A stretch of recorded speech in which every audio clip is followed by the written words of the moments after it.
बिथाङानो जोंनि पार्टीनिफ्राय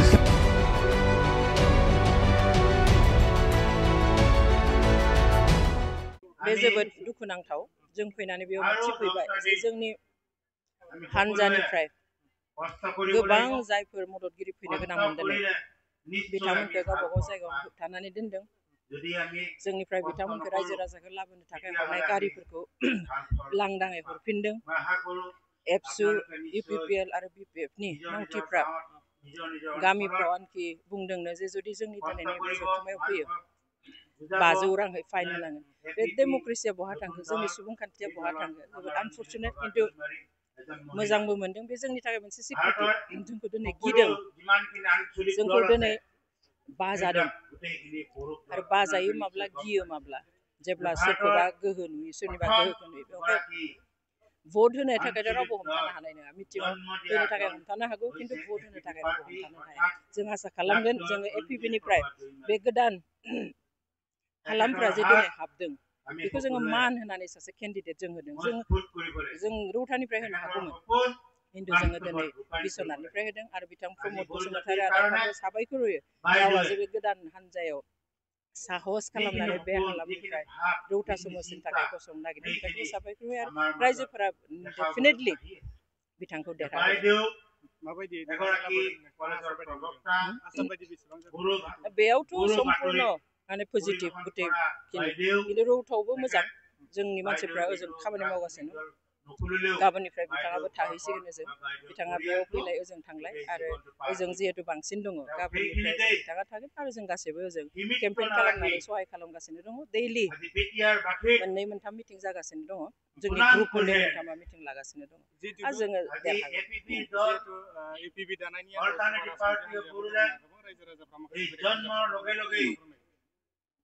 दा बेखौथ' मानसिफ्रा ओरैनो बुंखागोन जायफ्रा एसे मेगन सादों एसे मा होनगोन बेखौ माने बाजानाय बिसोरो बुंदों खिन्थु जोंहा मोन्थाय दङ बयहाबो जे गोदान हान्जा दानानैहाय रायजो राजा सिबिनो हारि सिबिनो बयहाबो मोन्थाय दङ सोरबाया बुंनो हागौ सोरनिबा सिगाङाव खिन्थु सोरजों दं दिनै जोंखौ बिजेपिनि जानानै खामानि मावदों होननानै बुंदों सोर बिजेपिजों दङ सोर बिजेपिखौ लाबोनाय बेखौथ' बयबो मिथिखायो दिनै इउपिपिएलआबो बिजेपिजों दङ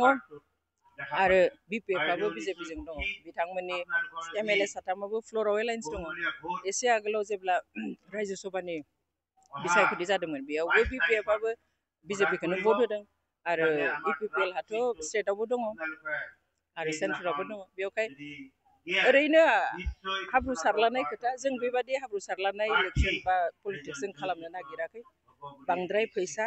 मिसानि सायाव जों थानो नागिरदों बेवहाय जों बिथांमोननो माबा मोनसे क्लेरिफिकेसन होनांगौ होननानै जाया जों जुदि फोरमायगोनब्ला जों मानो जोनोम जादों मा मावदों जों बेखौ रायजो राजानोसो खिन्थागोन रायजो राजानि सायावसो जोंहा दायबद्धताया सोरबा खोथा बांसावनायनि सायाव नङा थेंक इउ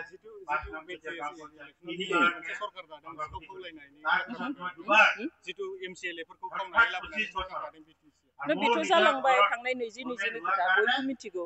दिनै कंग्रेसनि जदिउ माने बिजेपि आरो इउपिपिएलखौ मेन्डेट होआखैमोन रायजोफ्रा सोरखार दानो बिथांमोनखौ अपोजिसनाव थानोसो मेन्डेट होदोंमोन खम संख्यानि भट होनानै खिन्थु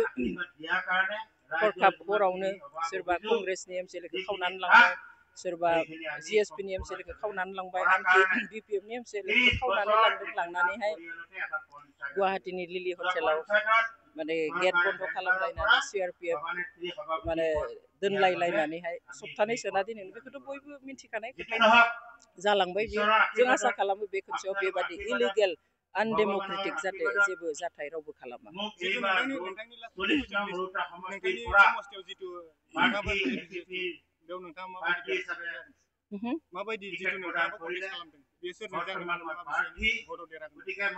दासिमथ' जों रावखौबो गिदिंनायखौ नुवाखै जोंनि समस्थियावहाय सोरजों जागोन आं हमथ'नो हायाखै हयथ' साननैसोनि उनाव क्लियार जागोन माने हाबनाय जों नुवाखै जोंथ' गामि गामि हाबगासिनो आंनि समस्थियाव अफकर्स आं सानफ्रोमबो थानो हायाखै आं सेन्ट्रेल प्रेसिडेन्ट हिसाबै दिनै गसाइगावआव थांनो गोनां जायो दिनै बाक्सायाव थांनो गोनां जायो दिनै बेयाव फैनो गोनां जाबाय बेवहाय सानफ्रोमबो थायाखै थेवबाबो जोंहा टिम मोनब्रै मोनबा गिदिंगासिनो दङ आंबो मैया मोनाबिलिसिम आं बेयावनो खामानि मावगासिनो आंबो गुबुनखौ जों बेबायदि हाबनाय नुवाखै बेवहाय मोनबेसे देरहागोन जों बेखौ बुङा रायजोआसो बुंगोन जोङो खैजोन हरनो गोसो एपिपिनिफ्राय रायजोआ थांखि लागोन रायजोआ भट होगोन रायजोआ हरगोन बेवहाय जों बेखौ दाबि खालामनो हाया थेंक इउ পোনপ্ৰথমে আপোনালোক সাংবাদিক বন্ধুসকলক নমস্কাৰ জনাইছোঁ আজি ৰৌতা সমষ্টি 40 নং ৰৌতা সমষ্টিৰ পৰা যি এপিপিৰ নিৰ্বাচন প্ৰচাৰ তীব্ৰ গতিৰে আগবাঢ়িছে বহুত ৰাইজ আশা কৰিছে 40 নং ৰৌতা সমষ্টিৰ পৰা বিজয় সাব্যস্ত হ'ব বুলি ৰাইজে আশা কৰিছে ইয়াৰ লগতে ৰৌতা সমষ্টি বুলি ক'লে দুটা পাৰ্ট এটা হ'ল বিশ্বনাথ পাৰ্ট এটা হ'ল ৰৌতা যিটো পাৰ্ট এই ৰৌতা সমষ্টিটো আমাৰ বহুত মুছলিম ভাই আছে আদিবাসী ভাই আছে বড়ো ভাই আছে নেপালী ভাই আছে অসমীয়া ভাই আছে এই সকলো অল্টাৰনেটিভ পাৰ্টিত বহুত আশা কৰিছে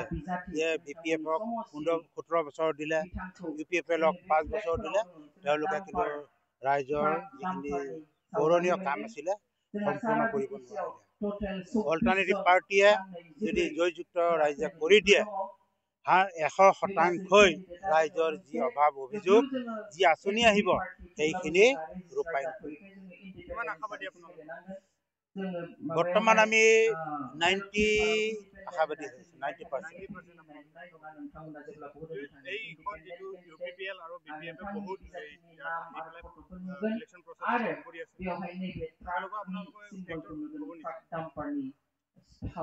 তেওঁলোকৰ লগত ধৰি লওক তেওঁলোক পুৰণা দল 17 বছৰ অভিজ্ঞতা আছে ইউপিএফএলৰ 5 বছৰ অভিজ্ঞতা আছে আমাৰ যিটো দল অঞ্জলি ডক্টৰ অঞ্জলি প্ৰভা দৈমাৰী যিটো নতুনকৈ গঠন হৈছে যোৱা 3 জুন তাৰিখে এই 4 মাহত বিটিআৰৰ প্ৰসাৰ হোৱা আমাৰ ৰাইজে বহুত সুখী আৰু এইবাৰ আমাৰ যিখিনি প্ৰতিদ্বন্দ্বিতা দিছে যিটো সমষ্টিত প্ৰতিটো সমষ্টিতেই বিজয় সাব্যস্ত হ'ব বুলি মই আশা কৰিছোঁ তেওঁলোকে বহুত ইয়াত আহি পেলাই বহুত প্ৰতিশ্ৰুতি দিছে সেইবোৰ কি হ'ব ৰাইজে তেওঁলোকৰ যি ভোট তেওঁলোকৰ যে মিছলীয়া তেওঁলোকে যে কাম নকৰে আঁচনিবিলাক ৰূপায়ণ কৰে কিন্তু সম্পূৰ্ণ নকৰে এই কথাটো বিটিআৰতে আমাৰ ইয়াৰ অহা যোৱা আছে সম্পৰ্ক আছে তেওঁলোকে সকলোৱে মুখে মুখে জানে ইমানখিনি আঁচনি কৰিব লাগিছিলে 17 বছৰত যোৱা 5 বছৰত ইউপিএফএলত সেইখিনি কৰা দেখা নগ'ল লগতে মই গম পোৱা মতে তেখেতসকলে জয়যুক্ত হৈ যোৱাৰ পিছত 5 বছৰ তেওঁলোকৰ কাৰ্যকাল থাকে ৰাইজৰ সুখে দুখে তেওঁলোকে মই ঈশ্বৰৰ ওপৰত বিশ্বাস কৰোঁ মানুহে ৰাইজে মোক মৰম দিছে সেইফালৰ পৰা 22,000 প্লাছ হ'ব যেন মই অনুমান কৰিছোঁ